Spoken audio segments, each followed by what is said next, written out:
অভিনন্দন black caps, well done New Zealand. New Zealand কিন্তু ম্যাচটা জিতে নিয়েছে, বাংলাদেশ কিন্তু ফুল প্যাকেট হয়েছে। এবং এই ম্যাচটা ম্যাচ নিয়ে যদি আলোচনা করতে যাই তাহলে অনেক কাহিনী হয়ে যাবে। বাংলাদেশ ভার্সেস নিউজিল্যান্ডের মধ্যকার ম্যাচে টসে জেতার পর টিম বাংলাদেশকে ব্যাটিংয়ের সিদ্ধান্ত দিয়েছে এবং বাংলাদেশ পাওয়ার প্লে শেষ করার পরে বৃষ্টি শুরু হইল। অনেক অপেক্ষার পর ম্যাচটা শুরু হইল 15 ওভারের খেলা। আমরা 15 ওভারে টার্গেট দিছি 103 রান। এই ম্যাচটার মধ্যে কোনো তাড়াহুড়া করার দরকার ছিল না। আমরা যদি ম্যাচটায় একটু ব্যাটিং ডিপার্টমেন্টটা ভালো কিছু করতে পারতাম তাহলে হয়তো ম্যাচটা জেতার অনেক সম্ভাবনা ছিল। আমাদের অনেক ভুল ছিল ওপেনিং থেকে শেষ পর্যন্ত। আমরা 15 ওভারে অল আউট হয়ে গেছি, ফুল প্যাকেট। 15 ওভার খেলাইতে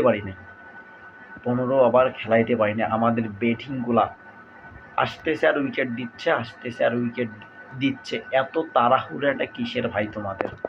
এই যে তারা যে 11-12 ওভারে ম্যাচটা উঠিয়ে দিল টিম নিউজিল্যান্ড, সেখানে দেখেন আমরা এমনিতে ফুল প্যাকেট হয়ে গেছি ভাই। আমাদের রান নাই, আমাদের বোলিং ডিপার্টমেন্ট শুরু থেকেই দারুণ অ্যাটাকিং দিছে এবং শরীফুল 3টা উইকেট নিয়েছে।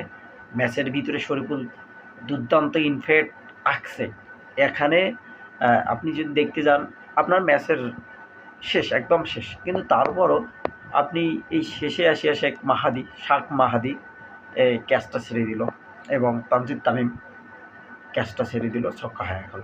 ভাই আপনার রান রেট নাই, আপনি অন্তত উইকেটগুলো নেন, হয়তো উইকেটটা নিয়ে চাপ ক্রিয়েট করেন। নিউজিল্যান্ড কিন্তু যথেষ্ট লেভেলের চাপ ফুল ভরাডুবিয়ে পড়ে গেছিল। যখন নিউজিল্যান্ডের 4টে উইকেট গেল, আমি ভাবতেছি হয়তো নিউজিল্যান্ড ম্যাচটা হেরে যাবে, কারণ নিউজিল্যান্ড আর আগের টাইম কিন্তু নাই। এই যে 2022 সালে আমি যদি ভুল করে না থাকি, নিউজিল্যান্ডের এগেইনস্টে আমাদের T20 সিরিজ খেলা হয়েছিল। এই 26 সালে এসে তাদের এগেইনস্টে খেলা, 4 বছর পর তাদের এগেইনস্টে খেলা। দিন শেষে আমরা সিরিজ 1-1 ড্র করে দিলাম। একটা ম্যাচ পরিত্যক্ত হয়েছে বৃষ্টির কারণে। বাংলাদেশ প্রথম ম্যাচটা জিতছে, সেকেন্ড ম্যাচটা পরিত্যক্ত এবং থার্ড ম্যাচটা টিম নিউজিল্যান্ড কিন্তু জিতে নিয়েছে। অভিনন্দন টিম নিউজিল্যান্ড। বাংলাদেশের এই 26 সালে এসেও আপনি কোনো উন্নতি পাবেন না। আমরা প্রথম ম্যাচটা জিতার পর হয়তো ভাবতেছি বাংলাদেশ এতগুলো রান এক্সচেঞ্জ করছে, আমরা খেলতে জানি, আমরা এই ধরনের কথা বলছিলাম। কিন্তু না, বাংলাদেশ দেখেন এই যে রিপন মন্ডলকে আজকে সুযোগ দিয়েছে, সে রান রেট দিয়ে ফেলছে, 2 ওভারে 27 রান দিয়ে ফেলছে, আমি যদি ভুল করে না থাকি। রিপন মন্ডল, তৌহিদ হৃদয় 80 খেলতেছে, ভালো কথা, 33 রান করলো ভাই, ধরেই হেলাও ভাই, উইকেট গিয়েছে।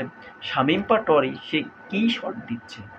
শামীম পাটোয়ারি আমি জানি সে 360 ডিগ্রি শটগুলো দেয়, কিন্তু তার তো বুঝতে হবে এই মোমেন্টে আসিয়া যদি এরকম শট দেয়, ম্যাচটা এমনি ফুল প্যাকেট ডিরেক্ট। বাবু রে বাবু, রাস্তায় বাজারে ড্রেন হয়ে গেছে আমাদের ক্যাপ্টেন লিটন দাস। ম্যাচের এই বাজে অবস্থায় এসে কীভাবে খেলতেছে না, উইকেটটা দেওয়াই লাগবে ভাই, একটু থাকেন, ধরেই খেলান ম্যাচটা একটু, বা 140-50 রান টার্গেট দিলে হয়তো আমরা ম্যাচটা তাদের সাথে কন্টিবাইট করতে পারতাম, কিন্তু দিন শেষে আমরা ফুল প্যাকেট হয়ে গেছি। যাই হোক, নিউজিল্যান্ডকে ওয়ানডে সিরিজ হারে দিয়েছি আমরা, ওয়ানডে সিরিজ আমরা জয় করছি এবং T20টা ড্র হয়ে গেল। নিউজিল্যান্ডের জন্য অভিনন্দন, শুভকামনা। বাংলাদেশের জন্য শুভকামনা রইল, অ্যান্ড থ্যাঙ্কস ফর ওয়াচিং।